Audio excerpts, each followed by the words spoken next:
बड़े बड़े करोड़पति अरबपति लोग आज भिखारी बन गए, आज दूसरों के मोहताज बन गए, और जो कल तक भिखारी थे, फकीर थे, आज वो करोड़पति बन गए।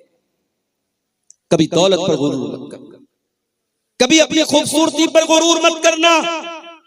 ये खूबसूरती एक दिन ढल जाएगी, ये खूबसूरत चेहरा एक दिन झुर्रियों से भर जाएगा। ये चेहरा, जिस चेहरे की खूबसूरती पर नाश करते हो, इस चेहरे पर सिलवटें पड़ जाएंगी, इस चेहरे पर झुर्रियां पड़ जाएंगी, ये बाल सफेद हो जाएंगे, ये बदन कमजोर पड़ जाएगा। ना अपनी खूबसूरती पर गुरूर करो, ना अपनी ताकत पे गुरूर करो, ना अपनी दौलत पे गुरूर करो। अल्लाह ताला कहता है मेरे स्पेशल बंदे वो हैं जो जमीन के ऊपर तकब्बुर नहीं करते, गुरूर नहीं। इसीलिए अल्लाह ताला कुरान के 15वें पारे में फरमाता है वला तमशी फिल अर्दि मरहा, जमीन में अकड़ करके न चला करो। इन्नका लन तखरिकल अर्द वलन तबलुगल जिबाल तूला, ना तो तू जमीन को फाड़ सकता है, ना तू आसमान की पहाड़ों की बुलंदियों पर चढ़ सकता है। ऐ इंसान, तू अकड़ करके क्यों चलता है, तू तकब्बुर क्यों करता है?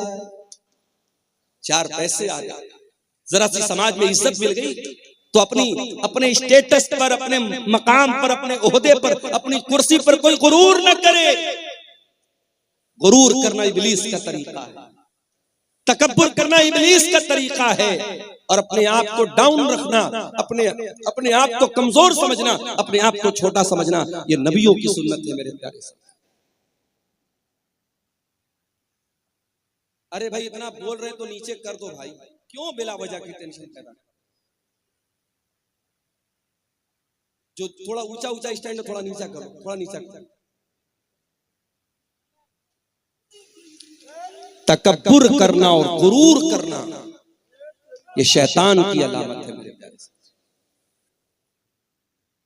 अल्लाह फरमाता है व इबादुर रहमानिल्लज़ीना यमशूना अलल अर्दि हौना, अल्लाह के खास बंदे वो हैं जो जमीन के ऊपर नर्म चाल चलते हैं, जो जमीन के ऊपर तकब्बुर नहीं करते, घमंड नहीं करते। अच्छा, यहां एक सवाल पैदा हो, एक इंसान अच्छा कपड़ा पहनता है, नया जूता पहनता है, अब वो घर से बाहर निकला, उसका कपड़ा खूबसूरत है, उसका जूता खूबसूरत है। अब कोई दूसरा आदमी ऐसा मिल गया जिसका कपड़ा उतना अच्छा नहीं है, जिसका जूता उतना अच्छा नहीं है। अब जाहिर है एक नेचुरल बात है, एक प्राकृतिक बात है, कुदरती बात है, जब आप अपने से कमजोर इंसान को देखेंगे, अपने से कमतर इंसान को देखेंगे, आपका कपड़ा कीमती है, आपका जूता कीमती है, तो आपके दिल और दिमाग में कहीं ये बात आ सकती है कि मैं इससे अच्छा हूँ, मैं इससे खूबसूरत हूँ, मैं इससे बेहतर हूँ। तो क्या ऐसी थिंकिंग का पैदा होना, ऐसे विचार का दिमाग में आना, ऐसी सोच का दिमाग में आना, क्या यह भी तकब्बुर है? आइए एक हदीस पढ़ के सुनाता हूं। अल्लाह के नबी फरमाते हैं जिस इंसान के दिल में जर्रा बराबर तकब्बुर होगा वो जन्नत में नहीं जाएगा। सहाबे किराम दहल गए, सहाबे किराम कांप गए, अल्लाह के रसूल, जर्रा बराबर जिसके दिल में तकब्बुर होगा, अहंकार होगा, घमंड होगा, गुरूर होगा, वो जन्नत में नहीं जाएगा।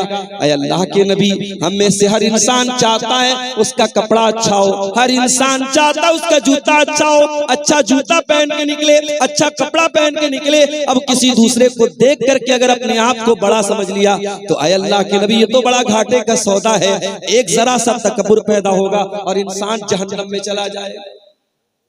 आपने फरमाया ऐ मेरे सहाबा, तकब्बुर ये नहीं है कि इंसान अच्छा कपड़ा न पहने, तकब्बुर ये नहीं है कि इंसान अच्छा जूता न पहने। आपने फरमाया इन्नल्लाह जमीलुन युहिब्बुल जमाल, अल्लाह ताला खूबसूरत है और अल्लाह ताला खूबसूरती को पसंद करता है। ये बड़ी प्यारी बात है। अल्लाह ताला खूबसूरत है, साहिबे जमाल है, अल्लाह जमील है और जमाल को पसंद करता है। कभी गौर कीजिए अल्लाह ताला की कायनात कितनी खूबसूरत है। ज्यादा दूर न जाइए, आप अपने गांव में निकल जाइए, खेतों और खलियानों पे जाके देखिए, गंगा के किनारे जाके जरा देखिए सूरज के डूबने का मंजर, जरा किसी नदी और पहाड़ के करीब जाके देखिए, दुनिया की सारी खूबसूरती फेल है मेरे प्यारे साथियों, अल्लाह ताला के क्रिएशन की खूबसूरती, अल्लाह की कुदरत की खूबसूरती के आगे दुनिया की सारी खूबसूरती फेल है। कबूल न करो सच्चाई को, कबूल न करो। तुम्हारे सामने सच्चाई पेश की जाए, हक बात पेश की जाए और फिर भी तुम हक बात को कबूल न करो, ये तकब्बुर है। वह गमतुन्नास, और तुम लोगों को हकीर समझो, लोगों को अपने से छोटा समझो, लोगों को के ऊपर अपने आप को ऊंचा समझो, सुपीरियर समझो, ये तकब्बुर है और इस तकब्बुर को अल्लाह माफ नहीं करेगा। तो रहमान के बंदे जब जमीन पर चलते हैं तो नरम चलते, ये उनकी पहली पहचान। दूसरी पहचान, व इज़ा खातबहुमुल जाहिलून क़ालू सलामा,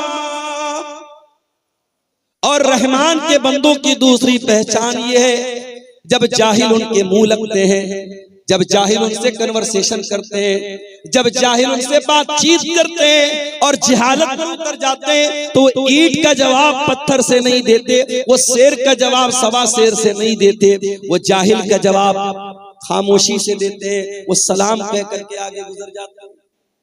भाई हमारा मिजाज क्या है?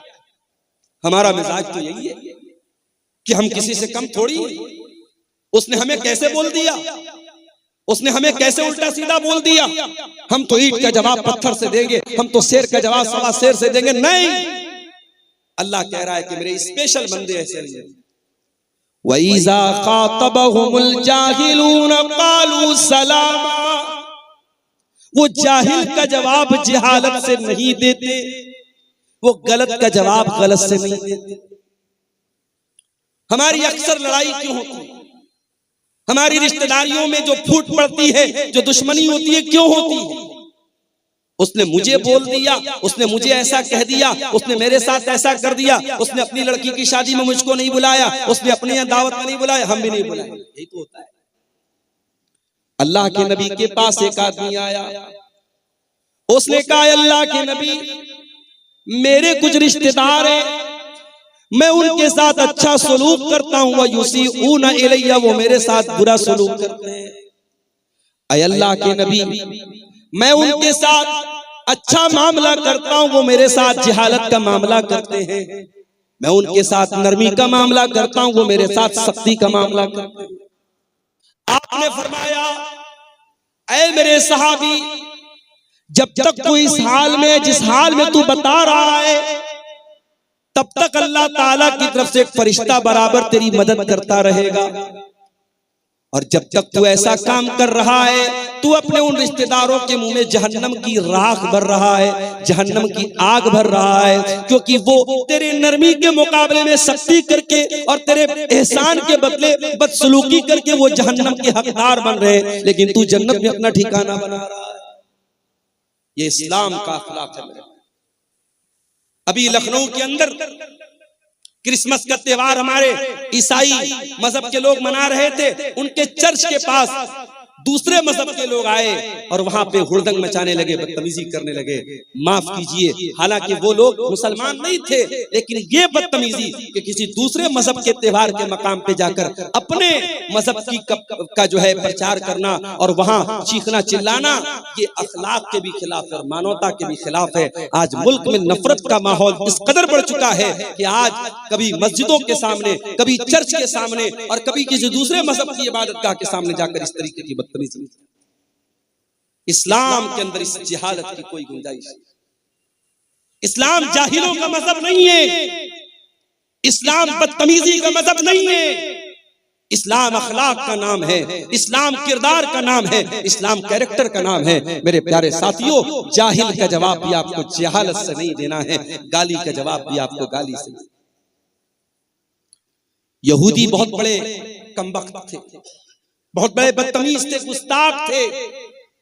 यहूदी अल्लाह के नबी के पास आते हैं, अस्सलाम अलैकुम कहते हैं, लेकिन जरा सी जबान को घुमा लेते हैं और अस्सलाम अलैकुम कहने के बजाय वो अस्सलाम अलैकुम कहते हैं। देखिए, अरबी जबान बड़ी रिच जुबान है, बहुत रिच लैंग्वेज है। अस्सलाम वालेकुम की मीनिंग क्या है? तुम पर सलामती हो, तुम शांति से रहो, तुम समृद्धि से रहो, तुम खुश रहो। और अस्सलाम वालेकुम बोलो तुम मर जाओ। अरबी जबान इतनी रिच लैंग्वेज है कि एक लेटर खत्म हो गया मीनिंग अपोजिट हो गई। अस्सलामु अलैकुम का मतलब तुम सलामत रहो और अस्सलामु अलैकुम मतलब तुम मर जाओ। यहूदियों ने अस्सलामु अलैकुम कहा, किसको? नबी। नबी ने सुन लिया। हजरत आयशा के कानों में यहूदियों के जुमले पड़ गए। जब यहूदियों ने अस्सलामु अलैकुम कहा, अम्मा आयशा को गुस्सा आया। उन्होंने फौरन जवाब दिया, वालैकुमुस्सलाम वल्लानतु, ऐ यहूदियों तुम पर भी मौत आए, तुम पर भी अल्लाह की लानत आए, तुम मर जाओ। अल्लाह के नबी ने देखा हजरत आयशा बड़े गुस्से में, बड़े जोश में, बड़े जज्बात में, आपने फरमाया, महलन या आयशा, ऐ आयशा ठहर जाओ, रुक जाओ। इतने जज्बात में क्यों आ रही हो, इतने तैश में क्यों आ रही हो? इन्नल्लाह युहिब्बुर रिफ्क़ फिल अम्रि कुल्लिही, ऐ आयशा अल्लाह ताला नरमी को पसंद करता है, अल्लाह ताला सख्ती को पसंद नहीं करता, अल्लाह तो नरमी वाला नरमी को पसंद करता है। हजरत आयशा ने कहा, अल्लाह के नबी आपने देखा नहीं उन यहूदियों ने कितनी गंदी बात आपको कही। उन्होंने आपको अस्सलामु अलैकुम नहीं कहा, उन्होंने आपको अस्सलामु अलैकुम कहा। मैं कैसे गवारा कर लूं मेरे नबी को मौत की बद्दुआ दी जाए, मेरे नबी को बुरा भला कहा जाए और मैं बर्दाश्त। हजरत आयशा ने हमें और आपको एक सबक भी दिया। सबक ये दिया कि अगर आपके दिल में रसूल की मोहब्बत है और रसूल की गैरत है और आपके रसूल को बुरा भला कहा जाए तो आपको गुस्सा आना चाहिए, आपके जज्बात भड़कने चाहिए। अगर आपके जज्बात ठंडे पड़े हैं, आपके नबी को कुछ भी कह दिया जाए, आपके जज्बात पर कोई फर्क न पड़े, इसका मतलब कि आप बेगैरत हो चुके हैं, आपके अंदर रसूल के नाम की कोई गैरत नहीं। क्रिसमस का त्योहार आया, ईसाई मजहब के लोग मना रहे, ठीक है उनका मजहब है, लेकिन हमारी शरीयत क्या कहती है कि अल्लाह ताला का कोई बेटा नहीं है। लम यलिद व लम यूलद, न तो वो किसी का बेटा है न उसका कोई बेटा है। क्रिसमस मनाने वाला तो ये अकीदा रखता है कि आज के दिन अल्लाह ताला का बेटा पैदा हुआ है, नऊजुबिल्लाह। और मुसलमान बेचारा अपने आप को सेकुलर साबित करने के लिए और अपने आप को मानवतावादी साबित करने के लिए ये क्रिसमस की मुबारकबाद देता है और उसमें शामिल होता है। कितने मुसलमान बच्चे सांता क्लॉस बनते हैं और उनकी नकाब पहने हुई मुसलमान माँ अपने सांता क्लॉस बने बच्चे को स्कूल में छोड़ने जाती है। मेरे प्यारे भाइयों, मेरी माँ और बहनों, होना तो ये चाहिए था कि हम इस शिर्क से अगर रोकने की क्षमता रखते तो हम रोकने की कोशिश करते। हम रोक नहीं सकते तो कम से कम बुरा समझते, मगर हम बुरा कहाँ समझ रहे हैं, हम तो सपोर्ट कर रहे हैं, हम तो साथ दे रहे हैं। इसका मतलब कि तौहीद की गैरत हमारे अंदर नहीं है, अल्लाह की गैरत हमारे अंदर नहीं है। अल्लाह को गाली दी जा रही है, अल्लाह को बुरा भला कहा जा रहा है, अल्लाह का बेटा बनाया जा रहा है और हम मुबारकबाद दे रहे हैं, हम शुभकामनाएं दे रहे हैं, हम उनके साथ शामिल हो रहे हैं। मेरे प्यारे साथियों, हजरत आयशा ने यह सबक दिया है कि मुसलमान अगर हो, अल्लाह से मोहब्बत करते हो, रसूल से मोहब्बत करते हो, अल्लाह को बुरा भला कहा जाए तो तुम्हारा खून खौल जाना चाहिए, रसूल को बुरा भला कहा जाए तो तुम्हारा खून खौल जाना चाहिए। हजरत आयशा कहती हैं, मुझसे बर्दाश्त नहीं हुआ, मैंने जवाब दिया, ऐ यहूदियों तुम पर अल्लाह की लानत आए, तुम मेरे नबी को बुरा भला कहे। नबी ने क्या जवाब दिया? कहा, आयशा मैंने उन यहूदियों की बदतमीजी को सुना था और मैंने उनका जवाब भी दे दिया था जब उन्होंने अस्सलामु अलैकुम कहा था। ऐ आयशा मैंने जवाब दे दिया था, मैंने व अलैकुम कह दिया था। उन्होंने कहा था अस्सलामु अलैकुम, ऐ मोहम्मद सल्लल्लाहु अलैहि वसल्लम आपके ऊपर मौत आ जाए, आप खत्म हो जाएं, आप हलाक हो जाएं। ऐ आयशा मैंने जवाब दे दिया था व अलैकुम, तुम पर भी हलाकत आ जाए, तुम भी मर जाओ, तुम भी खत्म हो जाओ। ये मेरे नबी का अंदाज था। गाली का जवाब आपने गाली से नहीं दिया।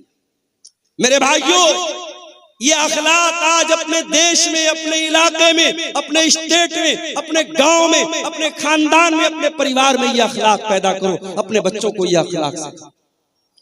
रहमान के बंदों का ये अखलाक होता है, वइज़ा खातबहुमुल जाहिलून क़ालू सलामा, कि वो जाहिल का जवाब जहालत से नहीं देते। अच्छा, उनका दिन ऐसा गुजरता है, उनकी रात कैसी गुजरती है। वल्लज़ीन यबीतून लिरब्बिहिम सुज्जदन व क़ियामा, जब दुनिया रात में आराम कर रही होती है, गुलछर्रे उड़ा रही होती है, अय्याशी कर रही होती है, रहमान के स्पेशल बंदे रात को तहज्जुद पढ़ते हैं, क़ियामुल लैल करते हैं, रात रात भर सजदा करते हैं, रात रात भर क़ियाम करते हैं, रातों को तहज्जुद की नमाज पढ़ते हैं। आज कितने मुसलमान हैं जो तहज्जुद की नमाज, अरे तहज्जुद छोड़ दो। संभल की बात करने वाले, बनारस की बात करने वाले और उन मस्जिदों की बात करने वाले जिन मस्जिदों पर दुश्मनों की निगाहें हैं, अपने गांव की मस्जिदों को पहले आबाद करो। तुम्हारे गांव की मस्जिद में फजर की नमाज में कितने लोग रहते हैं? मुअज्जिन अज़ान की आवाज दे रहा है, अस्सलातु खैरुम मिनन नौम, नमाज नींद से बेहतर है, और मोहल्ले में गांव में सैकड़ों लोग रहते हैं, दो चार बूढ़ों के अलावा, दो चार बुजुर्गों के अलावा जो डंडा लेके मस्जिद में पहुंचते हैं, कोई फजर की नमाज में आने को तैयार नहीं है। गोया हम ये साबित कर रहे हैं कि ऐ मुअज्जिन, तू कहता है नमाज नींद से बेहतर है, लेकिन मेरे नजदीक नींद बेहतर है, मैं नींद को छोड़ करके नमाज पढ़ने को तैयार हूं। आज का मुसलमान 5 टाइम की नमाज पढ़ने को तैयार नहीं, और वो बेचारा बैठ करके तबसरा कर रहा है, हमारी मस्जिदें निशाने पर हैं, हमारी मस्जिदों पर दुश्मनों की गलत नजर है। अरे दुश्मन की गलत नजर बाद में है, पहले तूने अपनी मस्जिदों को वीरान। दिल्ली की जामा मस्जिद में अभी मेरे पास वीडियो आया, वहां इंस्टाग्राम की रील बन रही है, लड़का लड़की प्यार मोहब्बत की रील बना रहे। कहा? अल्लाह के घर में, जामा मस्जिद में। मैंने वीडियो देखा, मेरा खून खौल गया कि जामा मस्जिद के एडमिनिस्ट्रेशन और वहां की इंतजामिया क्या कर रही है। इस तरीके के बेहुदा वीडियोस जामा मस्जिद के अंदर बनाए जा रहे हैं। प्यार मोहब्बत की बातें एक लड़का लड़की वो वीडियो के अंदर फिल्मा रहे, और वो वीडियो जामा मस्जिद दिल्ली के अंदर बन रही है। मेरे प्यारे साथियों, दिल्ली के अंदर 5 मस्जिदें तो ऐसी है, पुरानी मस्जिदें जो पिकनिक स्पॉट बन चुकी हैं, और वहां आशिक और माशूक मिलने जाते हैं। वो लवर्स पॉइंट बन गया है, वो आशिकों के मिलने का अड्डा बन गया है। ये मुसलमान का हाल है, और वो बेचारा कह रहा है कि साहब हमारी मस्जिदों पर दुश्मनों की गलत नजर। अल्लाह कह रहा है, मेरे स्पेशल बंदे 5 टाइम की नमाज के तो पाबंद होते ही होते हैं। वल्लज़ीन यबीतून लिरब्बिहिम सुज्जदन व क़ियामा, वो रात रात भर सजदे में रहते हैं, वो रात रात भर क़ियाम में रहते हैं, वो अल्लाह की बारगाह में रोते रहते हैं, वो अल्लाह की बारगाह में तहज्जुद पढ़ते हैं, क़ियामुल लैल करते हैं। कल जुमा का दिन है, फजर की नमाज में आप मस्जिद में जाएंगे, अगर इमाम साहब को मसला मालूम है, सुन्नत का तरीका मालूम है, इमाम साहब पहली रकात में सूरह सजदा पढ़ाएंगे, दूसरी रकात में सूरह दहर पढ़ाएंगे। सूरह सजदा की तिलावत जब आप सुनेंगे, सूरह सजदा में ये आयत भी इमाम साहब तिलावत करेंगे, ततजाफा जुनूबुहुम अनिल मज़ाजी यदऊन रब्बहुम खौफन व तमा। मेरे नेक बंदे वो हैं जो अपने बिस्तर से अलग रहते हैं, रातों में लोग सोए रहते हैं, मेरे नेक बंदे अपने बिस्तर से अलग होकर अल्लाह की बारगाह में रुकू कर रहे होते हैं, अल्लाह की बारगाह में सजदा कर रहे होते हैं। मेरे नेक बंदे तहज्जुद पढ़ते हैं, मेरे नेक बंदे क़ियामुल लैल करते हैं। और एक बात आपको बोलता हूं, कभी कोई मसला फंस जाए, कभी जिंदगी में कोई प्रॉब्लम आ जाए, कभी कोई समस्या आ जाए, नुस्खा बताता हूं, नोट कर लो। 5 टाइम की नमाज की पाबंदी करो, और तहज्जुद की नमाज के लिए मोबाइल पर अलार्म सेट करो। फजर की अजान 5 बजे हो रही है, रात में 3 बजे उठो और वजू करके 8 रकात तहज्जुद की नमाज पढ़ो, मैक्सिमम 8 रकात। अगर 8 रकात पढ़ने की ताकत नहीं तो 6 भी पढ़ सकते हो, 6 की ताकत नहीं तो 4 भी पढ़ सकते हो, 4 की ताकत नहीं तो 2 भी पढ़ सकते हो। मिनिमम 2 रकात, मैक्सिमम 8 रकात तहज्जुद की नमाज पढ़ो, और उसके बाद अल्लाह के सामने अपनी झोली फैला दो। ऐ अल्लाह, शादी को 8 साल हो गए, तेरा बंदा औलाद की नेमत से महरूम है। ऐ अल्लाह मेडिकल चेकअप करा लिया, डॉक्टर्स की रिपोर्टें नॉर्मल हैं, डॉक्टर का इलाज दुरुस्त है। ऐ अल्लाह मेरे मेरे मेरे घर में बच्चे की किलकारी नहीं गूंज रही है, मेरी बीवी की गोद सूनी है। ऐ अल्लाह मुझे औलाद की नेमत से नवाज दे। मेरे प्यारे साथियों, ये तजर्बा और मुशाहदा जो उलमा का और नेक लोगों का रहा है, वो मैं आपको बता रहा हूँ। तहज्जुद की नमाज में आप तहज्जुद की नमाज पढ़ने के बाद अल्लाह से वो चीजें मांगिए जो असंभव है, जो नामुमकिन है। अल्लाह ताला उस असंभव और नामुमकिन को भी इंशाअल्लाह तजर्बे और मुशाहदे की बात बता रहा हूँ, क्योंकि वो वक्त ऐसा है मेरे प्यारे साथियों जब अल्लाह खुद आसमान दुनिया पर नाजिल होता है और अल्लाह खुद कहता है अपने बंदों से, मांगो मुझसे, मैं तुम्हारी पुकार को सुनूंगा, मुझसे मग़फ़िरत तलब करो, मैं तुम्हें माफ कर दूंगा, मुझसे सवाल करो, मैं तुम्हें दूंगा। अल्लाह देने के लिए उतरा है, अल्लाह दे रहा है। और मेरे प्यारे साथियों, हम इतने बदनसीब हैं, हम उस मुबारक वक्त को, उस अजीम घड़ी को हम उसको खो देते हैं। मेरे प्यारे साथियों, तहज्जुद की नमाज आपको बहुत कुछ ऐसा देगी जो आपको सोच के भी बाहर है, आपके तसव्वुर से भी बाहर है। अल्लाह कह रहा है मेरे स्पेशल बंदे रातों को तहज्जुद की नमाज। और आगे बढ़िए। अच्छा, तहज्जुद पढ़ते हैं इसका मतलब नेक लोग हैं। अब जब नेक लोग हैं तो उनको तो अपने आप पर एक खुशी होनी चाहिए कि साहब हम तो तहज्जुद पढ़ने वाले हैं, जन्नत तो हमारे बाप की होगी, जन्नत में तो हमारा रिजर्वेशन हो गया। नहीं, तहज्जुद पढ़ने के बावजूद अल्लाह के अजाब से डरते रहे। वल्लज़ीना यक़ूलूना रब्बना अस्रिफ अन्ना अज़ाब जहन्नम इन्ना अज़ाबहा कान गरामा इन्नहा साअत मुस्तक़र्रन व मुक़ामा।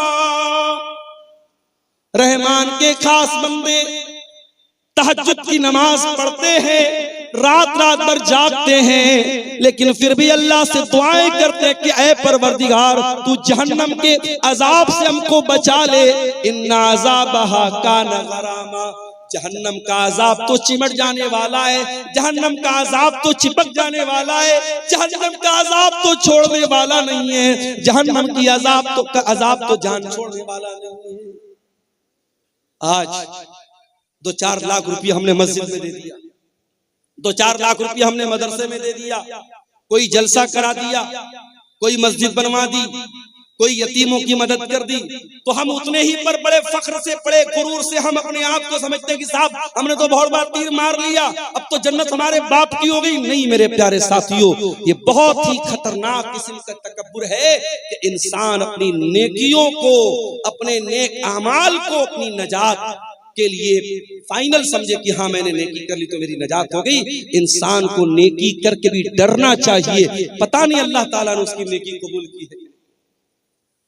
हजारों साल पहले जब इब्राहिम अलैहिस्सलाम ने खाने काबा को बनाया था, उनका बेटा इस्माइल भी अपने बाप के साथ खाने काबा को बना रहा था। दोनों बाप बेटे खाने काबा को बना रहे थे और बाप बेटे क्या दुआ कर रहे थे, कुरान बाप बेटों की दुआ को बयान कर रहा है। व इज़ यरफ़उ इब्राहीमुल क़वाइद मिनल बैति व इस्माइल रब्बना तक़ब्बल मिन्ना इन्नका अंतस समीउल अलीम। ऐ परवरदिगार, इब्राहिम दुआ कर रहे हैं, उनका बेटा इस्माइल दुआ कर रहा है, ऐ परवरदिगार हम बनाने को तो खाने काबा बना रहे हैं, ऐ अल्लाह हम तेरा घर बना रहे हैं, हम मस्जिद बना रहे हैं, लेकिन ऐ अल्लाह हमको पता नहीं हमारा ये अमल कबूल होगा कि नहीं होगा। रब्बना तक़ब्बल मिन्ना इन्नका अंतस समीउल अलीम, ऐ अल्लाह तू हमारी इस नेकी को कबूल फरमा ले, तू दुआओं को सुनने वाला है, तू दिल का हाल जानने वाला है। नेकी के बाद इंसान को चिंता होनी चाहिए कि हमारी नेकी अल्लाह ताला के स्वीकार हुई कि नहीं हुई, अल्लाह ताला के कबूल हुई कि नहीं हुई। रहमान के बंदे तहज्जुद पढ़ते हैं और फिर भी दुआ करते हैं कि ऐ अल्लाह हमें जहन्नम के अजाब से बचा ले। इन्ना अज़ाबहा काना गरामा, जहन्नम का अजाब इंसान को चिपक जाने वाला है। गरामा का मतलब समझते हैं? अरबी जबान में जब कोई किसी से कर्जा लेता है तो जो कर्जा वसूलने के लिए आता है उसके लिए अरबी में गराम का लफ्ज इस्तेमाल होता है। जाहिर है कि अगर आपने किसी से कर्जा लिया है तो बार बार आपके घर पे आएगा, आपको छोड़ेगा नहीं आपसे जब तक पैसा नहीं ले लेगा। जहन्नम का अजाब भी गरामा है, जहन्नम का अजाब छोड़ने वाला नहीं है, जहन्नम का अजाब चिपक जाने वाला है, चिमट जाने। अल्लाह ताला हम सबकी हिफाजत फरमाए। इन्नहा साअत मुस्तक़र्रन व मुक़ामा, जहन्नम बड़ा ही बुरी जगह है, बड़ा ही बुरा ठिकाना है। और आगे बढ़िए, रहमान के बंदों का अखलाक आपने देख लिया, रहमान के बंदों की नमाज आपने देख ली, रहमान के बंदों की दुआ आपने देख ली। अब थोड़ा सा और आगे बढ़िए, अल्लाह फरमाता है वल्लज़ीना इज़ा अनफ़क़ू लम युसरिफ़ू व लम यक़तुरू व काना बैन ज़ालिका क़वामा। रहमान के बंदे जब खर्च करते हैं तो ना तो फजूल खर्ची करते हैं, ना बखीली करते हैं, वो बीच का रास्ता अपनाते हैं। वो ना तो कंजूस होते हैं, ना बखील होते हैं, और ना ही दौलत होने के बावजूद ना तो दौलत होने के बावजूद कंजूस होते हैं, ना दौलत का मिसयूज करते हैं, गलत इस्तेमाल करते हैं, ना फजूल खर्ची करते हैं, ना कंजूसी। हमारे समाज में दोनों तरीके के लोग मौजूद हैं। बाज लोग इतने बड़े कंजूस हैं, बहुत पैसा है, लेकिन ढंग का कपड़ा भी नहीं पहनते। बीवी बेचारी तरसती रहती है कि अरे मुझे फला कपड़ा दिला दो, फला साड़ी दिला दो, फला सूट दिला दो, इसके बाद बहुत पैसा है, मगर नीयत इतनी खराब है, बीवी बेचारी वो रोती रहती है और ये बीवी कभी हक अदा नहीं। बच्चे तरस जाते हैं अच्छा खाना खाने के लिए, ये कंजूस अपनी दौलत को सजा सजा के रखता है, जमीनें खरीदता है, जायदाद खरीदता है। मेरे प्यारे साथियों, ये जमीनें, ये जायदादें आपके मरने के बाद ये दूसरों के हाथ लग जाएंगी। जब तक आप जिंदा हैं, अगर अल्लाह ताला पैसा दे रहा है, अपने शरीर पर भी खर्च करो, अपने जिस्म के ऊपर भी खर्च करो, अच्छा खाओ, अच्छा पहनो, बच्चों को अच्छा खिलाओ, अगर मौका मिले थोड़ा दुनिया भी घूमो, थोड़ा तफरी भी करो, थोड़ा अच्छी जगहों पर अपने बाल बच्चों को लेके जाओ। अगर अल्लाह ने दौलत दी है तो उम्रा भी कर लो, हज भी कर लो। मेरे प्यारे साथियों, ये जिंदगी कितने दिन साथ देगी हम नहीं जानते। हम नहीं जानते हैं कब कौन सी बीमारी आ जाए, हार्ट अटैक आ जाए, और कब इंसान मर जाए, हम नहीं जानते। मेरे प्यारे साथियों, अभी 4-5 दिन पहले बनारस में मैं बाइक पर जा रहा था। बनारस में वो टैक्सी चलती है, बाइक वाली टैक्सी, उस पर मैं जा रहा था। एक गैर मुस्लिम नौजवान था, बाइक चला रहा था। मेरी आदत है बाइक पर बैठता हूँ जब इस तरीके की बाइक पर, तो पूछता हूँ जो चलाने वाला होता है कि भाई क्या नाम है, कहाँ के रहने वाले हो? तो उसने बताया बनारस के करीब का वो रहने वाला था। वो उसके खुशिये में, उसके पेशाब के मकाम पे जो खुशियतैन होते हैं, जो टेस्टिकल्स होते हैं, उसमें उसको कैंसर हो गया। सोचिए 20-25 बरस का नौजवान, टेस्टिकल्स में कैंसर हो गया है, और वो बेचारा इलाज कराने के लिए बनारस आया था, और अपने माँ बाप का अकेला बेटा था, घर में कोई कमाने वाला नहीं था। वो बेचारा कैंसर के मर्ज से जो दो चार था, और वो बनारस में बाइक चला करके अपना इलाज का खर्चा निकालने की कोशिश कर रहा है। उसकी हालत देख करके मेरे भाइयों मुझे बड़ा तरस आया, और मैं सोचने लगा कि सोचो ये इंसान जो इस कदर खतरनाक बीमारी में मुब्तला है, ये भी बेचारा बाइक चला रहा है सिर्फ इसलिए ताकि 4 पैसे आ जाएं और मेरे इलाज की में आसानी हो जाए। दुनिया में मेरे प्यारे साथियों इस तरीके के बहुत सारे लोग भरे पड़े हैं। कौन सी बीमारी, कौन सा एक्सीडेंट, कौन सा हादसा आ जाए और जिंदगी खत्म कर दे, हम नहीं जानते। जब तक जिंदगी है, तंदुरुस्ती है, उसका सही इस्तेमाल करो। दौलत है, उसका सही इस्तेमाल करो। कंजूस भी मत बनो, बखील भी मत बनो। बीवी का हक अदा करो, बच्चों का हक अदा करो। अच्छा खाओ, अच्छा पहनो, अच्छे मकान में रहो, अल्लाह की नेमतों का फायदा उठाओ। और इसका ये मतलब भी नहीं है कि आपकी इस्तिताअत 10,000 का मोबाइल लेने की है, लेकिन आप लोन पर और EMI पर आप लाख रुपए का आईफोन ले रहे। ताकत 10,000 का मोबाइल लेने की है, मगर लोन पर और EMI पर आप क्या ले रहे हैं? 1 लाख रुपए का आईफोन ले रहे हैं। ये मेरे प्यारे साथियों, जितनी बड़ी चादर हो, इंसान को पैर उतना ही फैलाना चाहिए। न फजूल खर्ची करना इस्लाम में सही है, न बखीली करना इस्लाम में सही। आज जलसा होता है, सोशल मीडिया पर जलसों के बारे में कितनी बातें होती हैं। खासतौर से सीमांचल के जलसों के बारे में लोग बोलते हैं बड़ी फजूल खर्ची होती है। कभी कोई इस पर क्यों नहीं चर्चा करता? ठीक है, जलसों में जो खराबियां हैं उसको हमें दूर करना चाहिए, इस पर भी तो चर्चा होनी चाहिए कि सीमांचल में पूरे इंडिया में मुसलमान शादियों में कितना पैसा पानी की तरह बहाता है। उत्तर प्रदेश की 2 शादियां अभी हाल ही में करंट में मेरे सामने आई। सिद्धार्थनगर में शादी हुई, मुसलमान लड़का बारातियों पर पैसा लुटा रहा है और 20 लाख रुपया उसने बारातियों पर नोटों की गड्डियां उसने उड़ा दी, 20 लाख रुपया उसने पानी की तरह बहा दिया। मेरठ में एक शादी हुई और दूल्हे को ससुराल से 2.5 करोड़ रुपए मिलते हैं और दूल्हा अपनी साली को घड़ी पहनाने का जो तोहफा देता है, जिसको घड़ी की पहनाई बोलते हैं, वो तकरीबन 11 लाख रुपए देता है।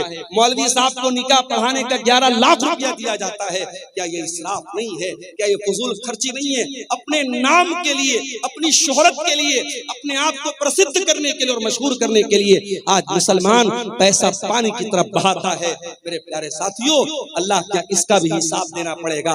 पैसा कहां से आया और पैसा कहां खर्च किया। आप ये कह करके पल्ला नहीं झाड़ सकते, मेरा पैसा था, मेरी मर्जी थी, मैं जहां चाहे खर्च करूं। नहीं, अल्लाह आपसे पूछेगा, ये पैसा हमने तुझे दिया था, ये दौलत हमने तुझे दी थी, तुझे बताना पड़ेगा ये तूने पैसा कहां से आया और ये पैसा तूने कहां खर्च किया। वल्लज़ीना इज़ा अनफ़क़ू लम युस्रिफ़ू व लम यक़्तुरू व कान बैन ज़ालिका क़वामा। रहमान के खास बंदे जब पैसा खर्च करते हैं, जब दौलत खर्च करते हैं, ना फजूल खर्ची करते हैं, ना बखीली करते हैं। व कान बैन ज़ालिका क़वामा, वो बीच का रास्ता अपनाते हैं। और आगे वल्लज़ीना ला यदऊन मअल्लाहि इलाहन आखर वला यक़्तुलून अन-नफ्सल्लती हर्रमल्लाहु इल्ला बिल-हक़्क़ि वला यज़नून। और रहमान के खास बंदे 3 बड़े बड़े पापों से अपने आप को बचाते हैं। 3 महापाप है इस्लाम में, 3 बड़े बड़े गुनाह है इस्लाम की नजर में। सुन लीजिए इसको। वल्लज़ीना ला यदऊन मअल्लाहि इलाहन आखर, रहमान के खास बंदे अल्लाह के साथ किसी को शरीक नहीं करते, वो शिर्क नहीं करते।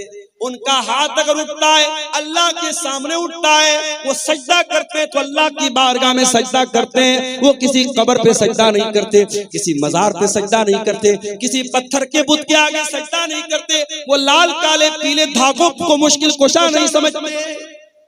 आप क्या बोलिए, इसी कटिहार के इलाके में मैंने देखा, अहले हदीस का घर है, शेरशाबादी का घर है, और घर में उसने क्या लगाया है, दुकान और मकान की खैरो बरकत। उस पे क्या लिखा हुआ है, कुछ गिनतियां लिखी हुई हैं, कुछ गिनतियां लिखी हुई हैं, और ये अकीदा रखा गया कि ये मेरे मकान में लगा रहेगा तो मेरे मकान में बरकत आएगी। ये उल्टी सीधी गिनती लिखने से तेरे मकान में बरकत नहीं आएगी। मकान में बरकत तेरे अमल से आएगी, तेरे ईमान से आएगी, तेरे कुरान पढ़ने से आएगी। कुरान की आयतों को तू लटका दे या गिनतियों को लटका दे, उससे तेरे घर में बरकत नहीं आएगी। मेरे भाइयों, बात कड़वी है मगर मैं सच्ची बात कहता हूं। आज हम अहले हदीसों को भी अपने अकीदे पर मेहनत करने की जरूरत है। आज हमारे जलसों में तौहीद पर तकरीरें बंद हो गई, अखलाक की बातें हो रही हैं, नमाज की बातें हो रही हैं, शराब से रोका जा रहा है, ज़िना से रोका जा रहा है। मगर दुनिया का सबसे बड़ा पाप क्या है, दुनिया का सबसे बड़ा गुनाह क्या है, शिर्क करना।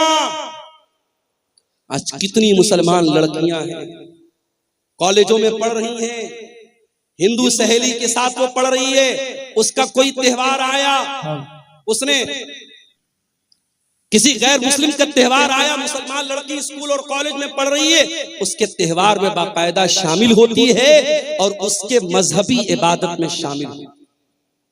मैं ये मसला बता दूं आपके गांव का कोई गैर मुस्लिम पड़ोसी है, कोई गैर मुस्लिम भाई है, उसके साथ मेल जोल रखना, उसके साथ प्यार मोहब्बत करना, उसके साथ अच्छा सलूक करना, उसके सुख दुख में काम आना, मैं बिल्कुल मना नहीं कर रहा हूं, इस्लाम तो इसका हुक्म देता है। मगर हाँ, जब मसला ईमान का आ जाए, जब मसला अकीदा का आ जाए, वहां कोई कॉम्प्रोमाइज नहीं करना। किसी गैर मुस्लिम के मजहबी इबादत में आपको शामिल नहीं होना है। इबादत अगर होगी तो अल्लाह की होगी, ये उसूल है, ये उसूल है कुरान। कुल या अय्युहल काफिरून ला आबुदु मा ताबुदून, ऐ नबी आप कह दीजिए कि ऐ काफिरों, जिसकी इबादत मैं करता हूं उसकी तुम नहीं करते, जिसकी तुम करते हो मैं नहीं। तो रहमान के खास बंदे शिर्क नहीं करते। सबसे बड़ा पाप क्या है? अल्लाह के बराबर किसी को बना देना, अल्लाह के बराबर किसी को दर्जा देना। आप तो सीमांचल के इलाके में रहते, यहाँ तो कम ये चीजें आपको मिलेंगी।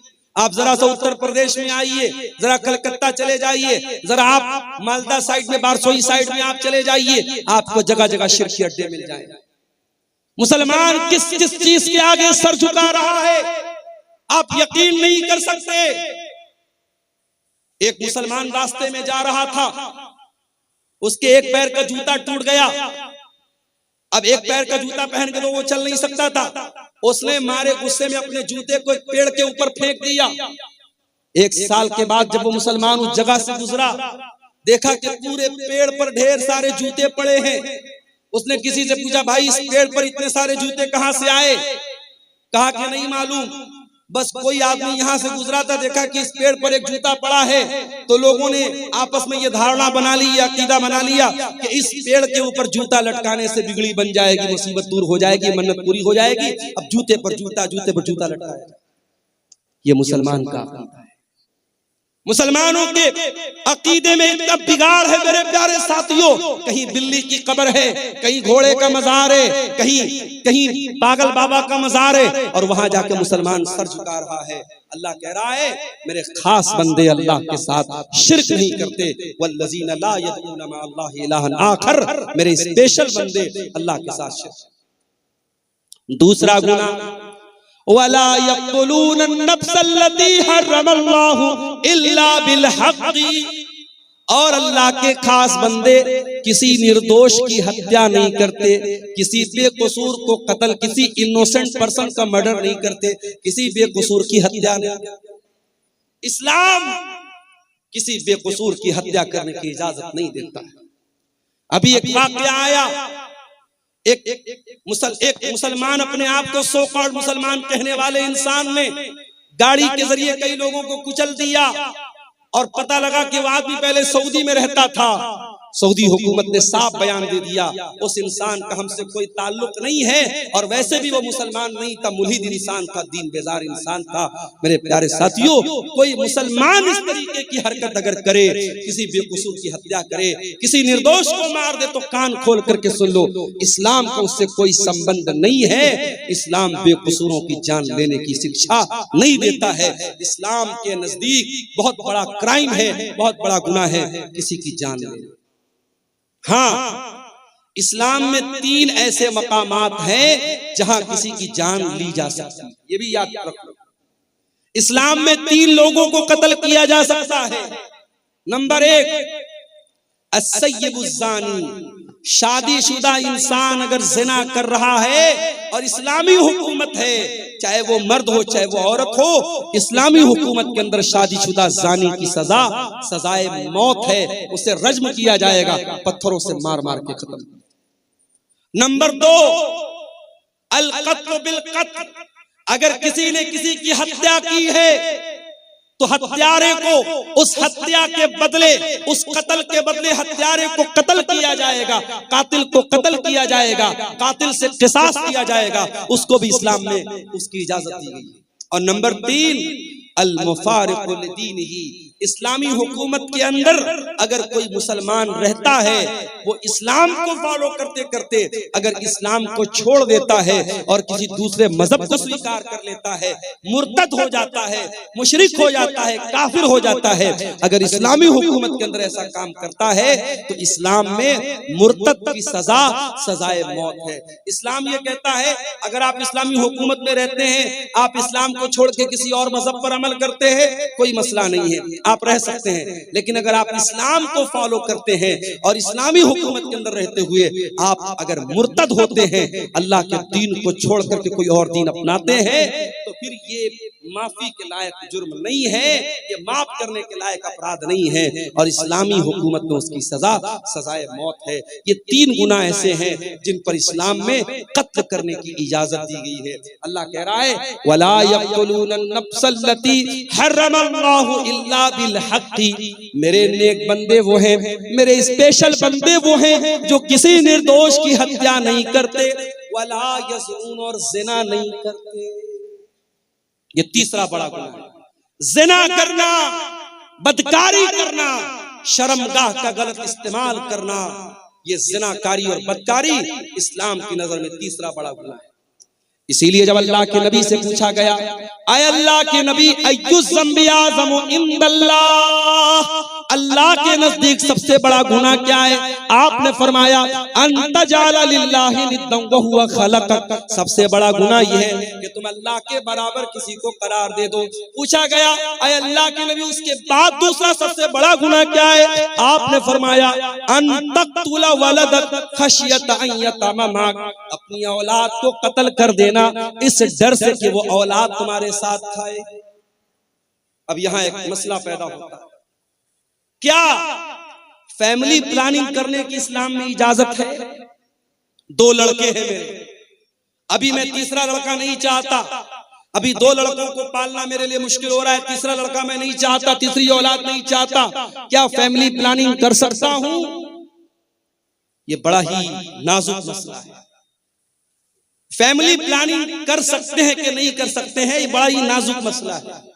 उसमें अगर आप बच्चे की पैदाइश और बच्चे के मां के पेट में वजूद में आने से पहले के जो तरीके हैं जिसमें हमल न ठहरे, अगर वो तरीके आप अपनाते हैं तो उसकी गुंजाइश मौजूद। अगर आप कोई परमानेंट ऐसा जैसे नसबंदी हो जाती है, ये गलत है, या बगैर किसी मजबूरी के औरत को ऑपरेशन करा दिया जाए, ये गलत है। अगर वक्ती तौर पर और आरजी तौर पर अगर हमल न ठहरे, इसके लिए कोई तदबीर अपनाई जाए, उसकी गुंजाइश तो मौजूद है। मगर एक बार अगर प्रेगनेंसी वजूद में आ गई, हमल वजूद में आ गया, अब उसके बाद उसको डिस्ट्रॉय करना, उसको एबॉर्शन करना, उसको खत्म करना मां के पेट में, मेरे प्यारे साथियों, ये औलाद का कत्ल है और ये उस जान का कत्ल है और इसका हिसाब आपको देना। हाँ, अगर कभी ऐसा हो गया कि हमल ठहर गया और औरत की सेहत और उसकी तंदुरुस्ती इस लायक नहीं है कि वो बच्चे को जन्म दे, क्या है? चांदी की का पायल किसी अल्लाह की बंदी ने, किसी हमारी बहन ने ये दिया है। इस मस्जिद का चंदा है, ईदगाह के लिए, अच्छा ईदगाह के लिए दिया है। अल्लाह ताला इस बहन के इस चंदे को कबूल फरमाए। तो मेरे भाइयों, अगर प्रेगनेंसी ठहर गई है, उसके बाद जब तक बहुत ही क्रिटिकल केस ना हो और डॉक्टर्स का इस बात पर इत्तेफाक ना हो कि अगर ये हमल ठहरा और बच्चा हुआ, मां की जान को खतरा हो जाएगा, उस अवस्था में, उस सिचुएशन में तो इजाजत दी जा सकती है।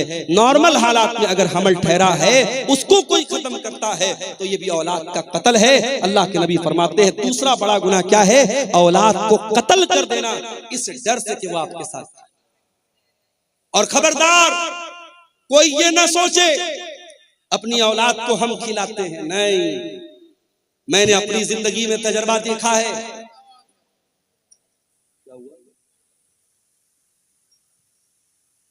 मेरी 3 बेटियां हैं। 2013 में शादी हुई, 14 में मेरी बड़ी बेटी पैदा हुई। मैंने जिंदगी में अपना तजर्बा मैं आपको बता रहा हूं, मैंने महसूस किया है। खास तौर से बेटी जब पैदा होती है, इंसान अपनी जिंदगी में, अपनी रोजी रोटी में, अपने कारोबार में, अपनी मईशत में बरकत महसूस करता है। औलाद अपना मुकद्दर लेके आती है। आप खबरदार ये मत सोचिए कि आप अपनी औलाद को खिलाते, आपको भी खिलाने वाला अल्लाह है और आपकी औलाद को भी खिलाने वाला अल्लाह है। जी जी, हाँ। चंदा बहुत कम हुआ है, इसलिए शेख मोहतरम से गुजारिश है कि अच्छा अच्छा, ठीक ठीक ठीक। मौलाना बंगला बोल पाएंगे थोड़े, एक आप सीख। मेरे भाइयों, मौजूद तो जो मेरा चल रहा है उस पर मैं बात करूंगा और कर ही रहा हूं। आपने जैसा कि सुना, शेख तौहीद साहब ने भी बताया कि प्रोग्राम एक ईदगाह के चंदे के लिए हुआ है और मैं इसी इलाके में जानता हूं कि अल्लाह ताला ने इतना लोगों को दिल दिया है कि एक एक दिन में 20-20 लाख रुपए एक एक जलसे में चंदा उतरा है। तो आप थोड़ा सा दिल खोलिए, माओ बहनों से भी कहता हूँ थोड़ा दिल खोल करके आप यहाँ पे अपना चंदा भेजिए। और हमारे बादशाह हुसैन सलफी साहब भी कलेक्शन इंशाअल्लाह करेंगे, या और जो भी उलमा चंदा करने वाले हैं वो आपके उस चंदे का ऐलान भी करेंगे और उसकी दुआएं भी करेंगे। आप इस काम में देर न कीजिए और जलसे के जिम्मेदारों से भी गुजारिश करें। साहब का टाइम नहीं है, मौलाना जर्दी साहब का टाइम होगा ऐसा, इसलिए मौलाना हुसैन को टाइम नहीं दिया जाएगा, मौलाना जर्दी साहब ही को दिया जाएगा। अच्छा, इसलिए आप कुछ देर चंदा कर दे, अब कुछ फतवा भी आया हुआ है उसका जवाब देना। चंदा तो भाई हमारे बस का नहीं है। चलिए देखते हैं ऐसे बोलते जाइए, इंशाअल्लाह देंगे। तो मेरे भाइयों, औलाद का कत्ल करना ये बहुत बड़ा गुनाह है। अल्लाह के नबी ने पूछा दूसरा बड़ा गुनाह क्या है? आपने फरमाया अन तक़तुला वलदक खशियता यतमा माक, अपनी औलाद को कत्ल कर देना इस डर से कि वो तुम्हारे साथ खाएगी। औलाद को हम नहीं खिलाते, अल्लाह खिलाता है। बात याद रखना, नहनु नर्ज़ुकुहुम व इय्याकुम, तुमको भी खिलाने वाले हम हैं, तुम्हारी औलाद को खिलाने वाले भी हम हैं। इस गलतफहमी में मत रहना कि औलाद को हम खिलाते। अल्लाह कह रहा है कि तुम्हारी औलाद को हम खिलाते हैं, तुम अपनी औलाद के रोजी के मालिक नहीं। अल्लाह ताला ये 1000 किसी भाई ने चंदा दिया है, अल्लाह इस चंदे को कबूल फरमाए। और इस तरीके से आप आते रहिए, तकरीर तो होती रहेगी। आखिर में 10-15 मिनट थोड़ा सा आप यहाँ पर आकर के मेरे हाथों पे भी कुछ चंदा दे दीजिए, ताकि मौलाना तौहीद साहब की बात भी रह जाए। और जो जलसे की कमेटी के लोग मायूस बैठे हुए हैं, असल जो मकसद है, जो पर्पज है जलसे का, चंदा बता रहे काफी कम हुआ है। आप हजरात बहुत बड़ी तादाद में आए हैं, इतनी बड़ी भीड़ और इतना बड़ा मजमा अगर आए और ईदगाह जैसी पाकीज़ा जगह के लिए, जहां साल में इबादत होगी, ईद और बकरीद की नमाज होगी, और एक बार ये जमीन खरीद ली गई तो समझो जब तक वो जमीन रहेगी और नमाज पढ़ी जाती रहेगी, सवाब आपको मिलता रहेगा। परमानेंट आप सदका करके इंशाअल्लाह जाएंगे, सदका जारिया, तो जरूर आप इसमें हिस्सा लेंगे। देखिए आप हजरात मौलाना का हाथ पर दे और दुआ ले लीजिए। मौलाना मुसाफिर आदमी हैं, 2000 बनारस से आए हैं, इसलिए उनके हाथ में दीजिए। इंशाअल्लाह उर्दू में भी दुआ देने में नेकी मिलेगी। और जलसा कमेटी के लोगों से गुजारिश है कि माँ बहनों के पिंडाल में चादर लेके जाए, जिनको जिम्मेदारी है, जो भी माँ बहनों के पिंडाल में भी, जेंट्स पिंडाल में भी चादर लेके जाए। तो अल्लाह के नबी से पूछा गया कि दूसरा बड़ा गुनाह क्या है? आपने कहा औलाद को कत्ल करना। फिर पूछा गया अल्लाह के नबी तीसरा बड़ा गुनाह क्या है? आपने फरमाया अंतुजानिया हलीलत जारिक, अपने पड़ोसी की बीवी के साथ जिना करना। जिना तो किसी भी औरत के साथ करना हराम है। पड़ोसी का जिक्र आपने खास तौर से इसलिए किया क्योंकि पड़ोसी के ऊपर भरोसा करता है। अगर कोई अपने पड़ोसी के साथ विश्वासघात करे, पड़ोसी के भरोसे का खून करे, तो ये डबल गुनाह है, ये गुनाह पर गुनाह है। इसलिए अल्लाह के नबी ने पड़ोसी का खास तौर से जिक्र किया। तो ये 3 बड़े बड़े गुनाह हैं। रहमान के खास बंदे न तो शिर्क करते हैं, न कत्ल करते हैं, न जिना करते हैं। और अल्लाह आगे क्या कहता है? वमन यफअल ज़ालिका यल्का सामा, और जो भी इंसान शिर्क करेगा, किसी निर्दोष की हत्या करेगा या ज़िना करेगा, वो बहुत बड़ी मुसीबत उठाएगा और बहुत बड़े गुनाह में पड़ जाएगा। युज़ाफ लहुल अज़ाबु यौमल क़ियामति व यख़लुद फ़ीही मुहाना, और हमेशा वो जहन्नम की आग में जलता रहे। लेकिन हाँ, ज़िना करने वाला भी तौबा कर ले। दुनिया वाले कहते सुबह का भूला शाम को लौट जाए, तो भूला नहीं कहते। अल्लाह कह रहा है अगर ज़िना करने वाला, कत्ल करने वाला, शिर्क करने वाला भी सच्ची तौबा कर ले, मैं उसे स्वीकार करने को तैयार हूं, मैं उसे कबूल करने को तैयार। इल्ला मन ताबा व आमना व अमिल अमलन सालिहा फउलाइका युबद्दिलुल्लाहु सय्यिआतिहिम हसनात व कानल्लाहु गफूरर रहीमा।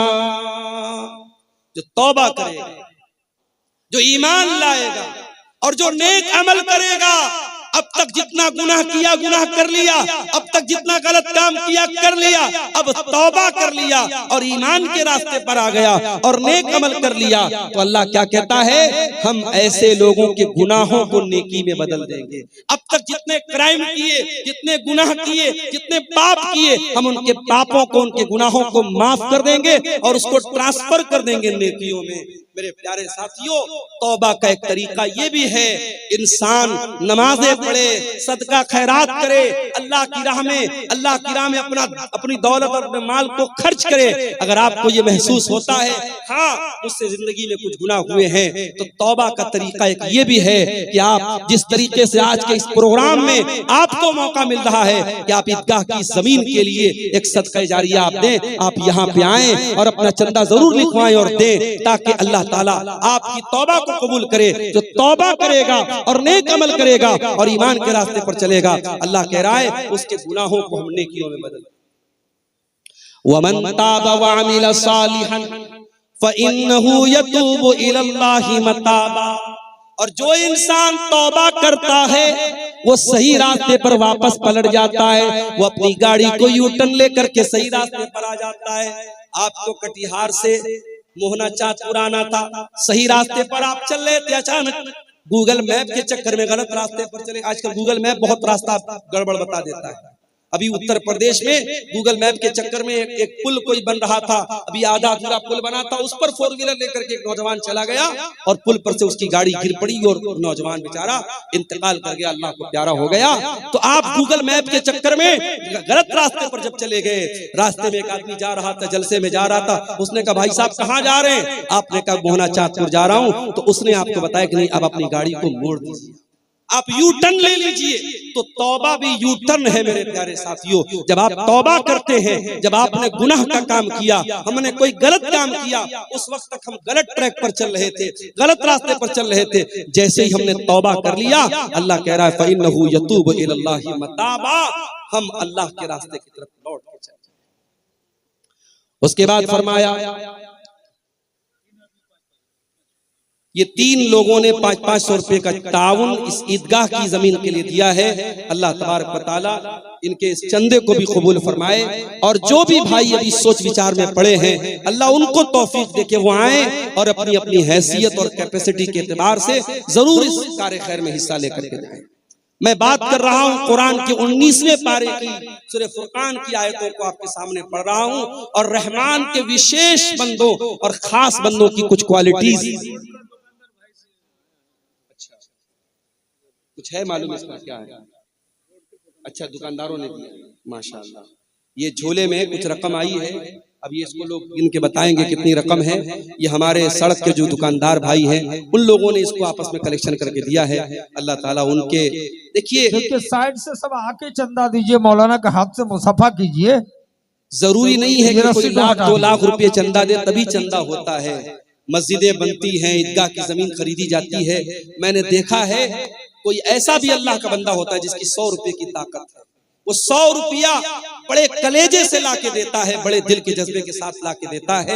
और एक इंसान 1 लाख रुपया देता है, करोड़पति आदमी 1 लाख रुपया देता है, मगर दिल की तकलीफ के साथ देता है।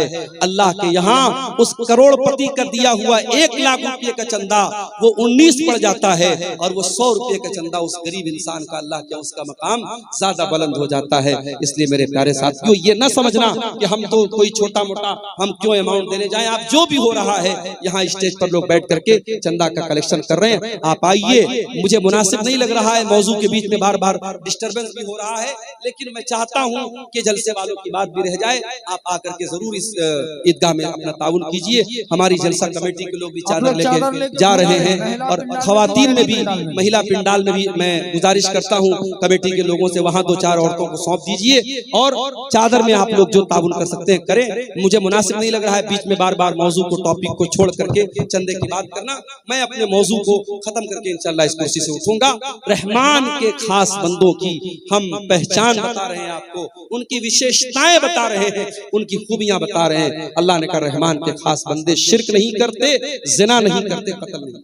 और आगे वल्लज़ीना ला यशहदून ज़ूर, और अल्लाह के खास बंदे वो हैं जो किसी गुनाह के काम में, किसी गलत काम में शामिल नहीं होते।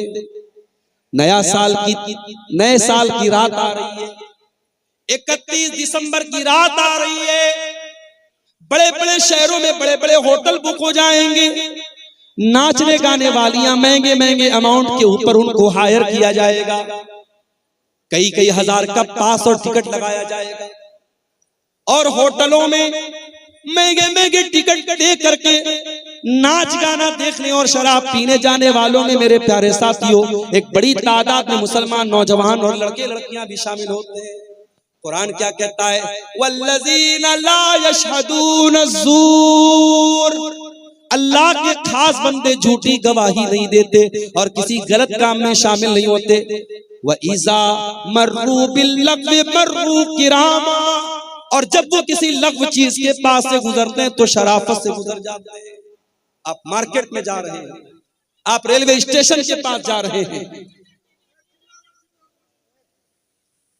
आप एयरपोर्ट के पास से जा रहे हैं और कोई लग़्व चीज, कोई नामुनासिब चीज आपकी नजरों के सामने से आई तो आप अगर उसको देखने लगते हैं या उस गलत काम में आप इन्वॉल्व हो जाते हैं, अल्लाह ताला हम सब की हिफाजत फरमाए। मेरे प्यारे साथियों, रब्बुल आलमीन अगर आप किसी लग़्व चीज के पास से गुजरते हैं तो कुरान क्या कहता है, मेरे स्पेशल बंदे, वइज़ा मर्रू बिल्लग़्वी मर्रू किरामा, शराफत के साथ वहां से गुजर जाते हैं। उसके बाद फरमाया, वइज़ा ज़ुक्किरू बिआयाति रब्बिहिम लम यखिर्रू अलैहा सुम्मन व उमयाना, वल्लज़ीना इज़ा ज़ुक्किरू बिआयाति रब्बिहिम, और रहमान के खास बंदों की एक पहचान ये भी है, जब उनके सामने कुरान पढ़ा जाए, जब उनके सामने उनके रब की आयतें पढ़ी जाए, वो अंधे और बहरे बन करके, वो गूंगे और बहरे बन करके नहीं गिर पड़ते। जलसा हो रहा है, तकरीर हो रही है, आप एक कान से सुन करके दूसरे कान से उड़ा रहे हैं, न कुरान की आयतों पर गौर हो रहा है, न मुकर्रिर की आलिम की बातों पर गौर हो रहा है, न अमल हो रहा है। तो याद रखिए मेरे प्यारे साथियों, अल्लाह के नेक बंदों का ये तरीका नहीं। अल्लाह के नेक बंदे क्या करते हैं, वो गौर करते हैं, वो बातों को कैच करते हैं, वो समझने की कोशिश करते हैं, वो अमल करते हैं। वल्लज़ीना इज़ा ज़ुक्किरू बिआयाति रब्बिहिम, रहमान के खास बंदों के सामने जब उनके परवरदिगार की आयतें पढ़ी जाती हैं, लम यखिर्रू अलैहा सुम्मन व उमयाना, वो अंधे और बहरे बन करके नहीं गिर पड़ते। रहमान के खास बंदे कुरान की आयतों को सुन करके सुम्मन व उमयाना, अंधे और बहरे बन करके गिर नहीं पड़ते, गौर करते हैं, अमल करते हैं। कुरान की आयतें आज हमारे सामने पढ़ी जाती है, पत्थर दिल हो चुके हैं हमारा।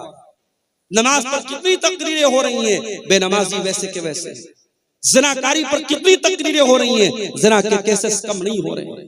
शराब पर कितनी बातें हो रही हैं, मगर नशे का रुझान बराबर बढ़ता चला जा रहा है। मेरे प्यारे साथियों, रहमान के खास बंदे कुरान की आयतों को गौर से सुनते हैं और अमल करते हैं। उसके बाद फरमाया, वल्लज़ीना यक़ूलूना रब्बना हब लना मिन अज़वाजिना व ज़ुर्रिय्यातिना क़ुर्रता अयुन वजअलना लिलमुत्तक़ीना इमामा। ये रहमान के खास बंदों की आखिरी पहचान अल्लाह बयान है। रहमान के खास बंदे वो हैं जो ये दुआएं करते रहते कि ऐ हमारे परवरदिगार, हमारे बीवी बच्चों को हमारी आंखों की ठंडक बना दे। बीवी बच्चे हमारी जिंदगी का बड़ा अहम हिस्सा होते हैं मेरे भाई। हम जब भी खुश होते हैं अपने बीवी बच्चों के साथ खुशी में शामिल होते हैं। हम किसी अच्छी जगह घूमने फिरने जाते हैं, अपने बीवी बच्चों को शामिल करते हैं कि अपने बीवी बच्चों को जहन्नम की आग से बचाने की चिंता हमारे दिल और दिमाग में पैदा नहीं होती मेरे भाई। देखिए, ये फिर किसी ने 1500 रुपए का ताउन पेश किया है और ये 100 रुपए का भी कुछ ताउन हमारे चंद नौजवानों ने पेश किया था। अल्लाह ताला इन तमाम चंदा देने वालों के चंदे को और दान देने वालों के दान को अल्लाह कबूल फरमाए। अल्लाह इनकी जायज मुरादों को पूरी फरमाए। ये सामने फोन पे का स्कैनर कोड भी, बार कोड भी लगा हुआ है, जगह जगह इन लोगों ने लगाया है स्टेज के बीच में। आप हजरात जो ऑनलाइन भी पेमेंट करना चाहें जरूर इस ईदगाह की जमीन के लिए करते हुए जाएं। तो रहमान के खास बंदे अपने बीवी बच्चों के लिए दुआ करते हैं।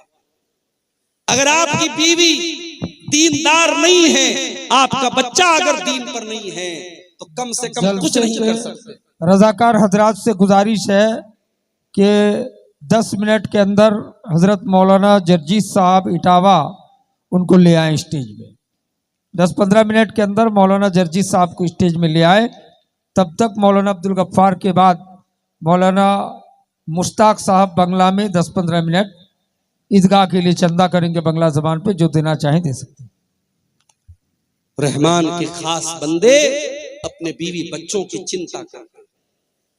अपने बीवी बच्चों के कपड़े की चिंता तो हम सब करते हैं, बच्चों की दुनिया के फ्यूचर की चिंता तो हम सब करते हैं, लेकिन मेरे प्यारे साथियों, ये जमीन, ये जायदाद, ये रुपया, ये पैसा, ये जेवर, ये कपड़ा हमारे बीवी बच्चों की दुनिया में काम आएगा। अपने बच्चों की, अपने बीवी की आखिरत को बनाने के लिए आपने क्या किया? आज कितने लोग हैं, जवान बेटी उनकी पढ़ाई कर रही है कलकत्ता में, रांची में, पटना में, लड़की कहां जा रही है, क्या कर रही है, रातों में किससे मिल रही है, माँ बाप को कोई फिक्र नहीं है। वो तो बड़े फख्र से कहते हैं हमें तो अपनी लड़की के ऊपर भरोसा है। मेरे प्यारे साथियों, भरोसे के नाम पर आंख मूंद लेना और अपनी बेटियों को, अपनी नादान बेटियों को बुराई के अड्डों पे डाल देना, ये अक्लमंदी का सौदा नहीं है, ये फायदे का सौदा नहीं है। अपने बच्चों के अकीदे की फिक्र करो, अपने बच्चों की आखिरत की फिक्र करो। अल्लाह कह रहा है, मेरे नेक बंदे दुआएं करते हैं, रब्बना हब लना मिन अज़वाजिना व ज़ुर्रियातिना कुर्रत आयुन। ऐ परवरदिगार, हमारे बीवी बच्चों को हमारी आंखों की ठंडक बना दे, वजअलना लिल मुत्तकीना इमामा, और हमें तू मुत्तकियों का इमाम बना दे। मुत्तकी बनना कमाल नहीं है, मुत्तकियों का इमाम बनना कमाल है। ऐसे मुत्तकी बनो, पूरे गांव के लिए आइडियल बन जाओ, पूरे इलाके के लिए आइडियल बन जाओ। तुम्हारी फैमिली इतनी मुत्तकी बन जाए, तुम्हारी बीवी इतनी दीनदार हो, तुम्हारे बच्चे इतने दीनदार हो कि लोग मिसाल दे कि हाँ दीनदार ऐसे लोग होते हैं, मुत्तकी ऐसे।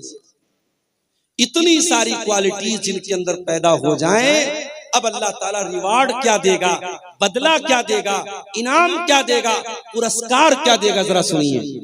उलाइका युजज़ौनल गुरफता बिमा सबरू व युलक़ौन फीहा तहियतन व सलामा। अल्लाह कह रहा है, इनको अल्लाह जन्नत में कमरा देगा। अल्लाह कह रहा है जन्नत में रूम देगा, कमरा देगा। अभी मुंबई का सफर करना है मुझे, मैं ऑनलाइन चेक कर रहा था कि ताज होटल में अगर एक दिन रात गुजारी जाए तो कितना अमाउंट आएगा। तो मैंने इंटरनेट पर चेक किया, बंबई का बहुत 5 स्टार होटल, बड़ा मशहूर होटल है ताज होटल, एक रात गुजारने का अमाउंट कितना आ रहा था, 50,000। 50,000 रुपया एक रात का चार्ज है ताज होटल का, जो हमारे मुंबई शहर का बहुत 5 स्टार होटल है, बहुत बड़ा होटल है। लोग चाय पीने जाते हैं ताज होटल में, लोग बताते हैं 700-800 रुपए की एक चाय होती है। जब दुनिया के 5 स्टार होटलों की इतनी उनकी रौनक है कि एक एक रात का 50-50,000 रुपया चार्ज लोग देते हैं और वहां रात गुजारते हैं, तो सोचो मेरे भाइयों, जन्नत तो हमारे तसव्वुर और हमारे इमेजिनेशन से कहीं ज्यादा खूबसूरत है। और जन्नत के कमरे कैसे होंगे, और जन्नत के महल कैसे होंगे, और जन्नत के खाना पीना कैसा होगा, हम तो तसव्वुर भी नहीं कर सकते। अल्लाह कह रहा है, ये क्वालिटीज अगर आपके अंदर पैदा हो जाएं, उलाइका युजज़ौनल गुरफता बिमा सबरू, ऐसे नेक बंदों को उनके सब्र का फल मिलेगा, अल्लाह उनको जन्नत में दाखिल करेगा। और जन्नत में फरिश्ते उनको सलाम करेंगे, फरिश्ते उनको सैल्यूट करेंगे, खालिदीन फीहा, और वो जन्नत में हमेशा रहेंगे। हसनत मुस्तक़र्रम व मुक़ामा, और जन्नत बहुत ही बेहतरीन ठिकाना है और बहुत ही बेहतरीन जगह है।